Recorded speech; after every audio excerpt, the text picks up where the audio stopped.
The Man with the Poop Bucket by PeaceLoveSunshine. Chapter 3. The buzz of the internet was constant, a low hum that signaled the coming storm. He could feel it in the pit of his stomach, the weight of everything he had built, a fragile empire of lies beginning to crumble. The once dominant voice that had echoed through the movements he infiltrated was now becoming a whisper in the shadows. What started as a small trickle of warnings, a few lone voices calling for others to pay attention, was now a full-scale movement. His past victims, the ones that he had hurt, and the new ones who see the grift for what it is, have found each other. They weren't just sharing stories anymore.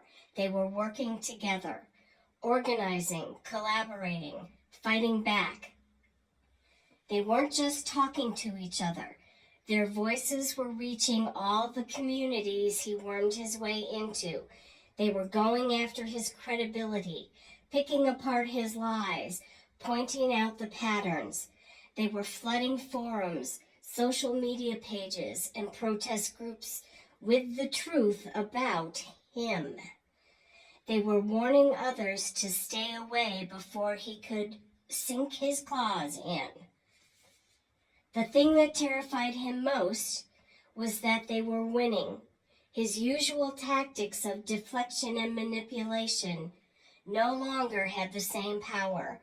The messages he sent out, crafted with just the right amount of outrage and self-pity, were met with nothing but skepticism.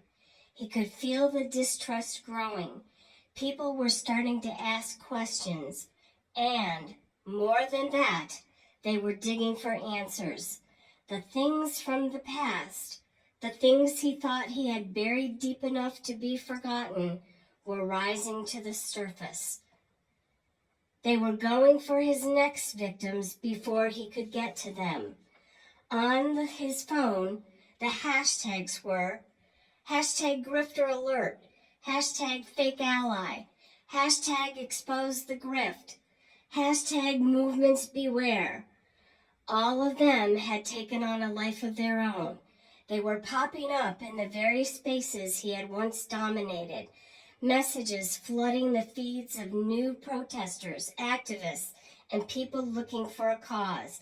The people who had been deceived by him before were now writing the narrative and controlling the story. He threw his phone across the RV. The crack of it hitting the wall was a sharp reminder that his grip was slipping. His bucket, silent as ever, stood by. "They're everywhere," he muttered. "They're chasing me down. I can't escape it. I can't escape them." But outside, the digital net was tightening. What once had been fragmented voices of warning was now a well-oiled machine. The stories were too consistent, the evidence too damning. They weren't just connecting in the real world. They were sharing experiences. They were gathering online, coordinating efforts, cross-referencing their experiences, and even making databases.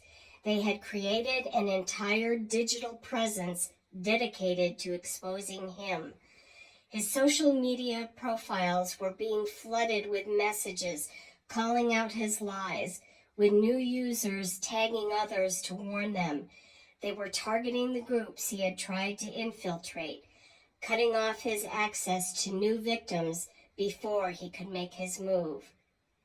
He tried to move faster, to adapt. He attempted to flood his own feeds with false positivity, to shift the narrative back in his favor. But every time he posted something, they were there, commenting, sharing, exposing him. It wasn't just people from his past anymore. It was the new movements, the ones he tried to infiltrate, standing together to block him. Their combined power made it clear that his tricks wouldn't work this time. The digital landscape he used to manipulate was now his prison. They're everywhere, he whispered again, pacing in the small space. They know everything. He turned back to the bucket, kneeling in front of it, his hands trembling. They're taking everything from me, Bucket. They're taking my grip on all of this. I need something new, something they won't see coming. But even as the words left his mouth, a gnawing realization set in. There was nowhere left for him to hide. The walls were closing in, both in the real world and online.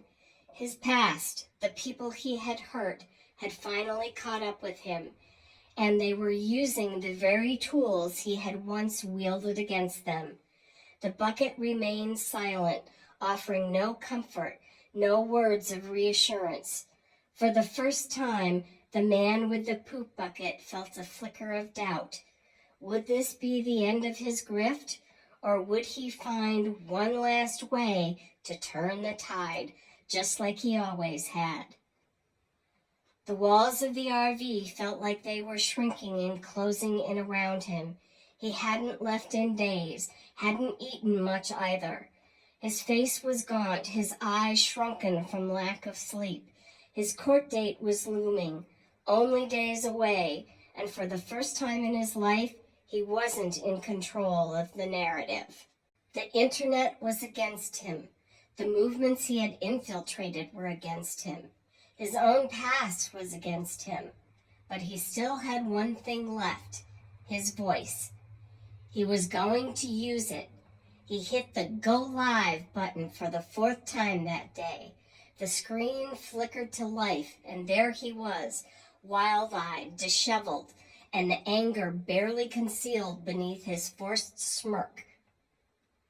His chat filled up quickly, though the audience wasn't what it used to be.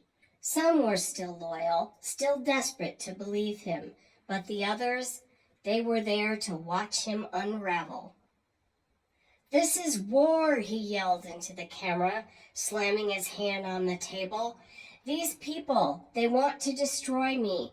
They're lying. They're conspiring. You think this is about justice? No, this is a witch hunt, a coordinated attack from people who are jealous, who are bitter, who can't stand to see me succeed." He paced in front of the camera, his voice climbing higher, more erratic. The insults came next.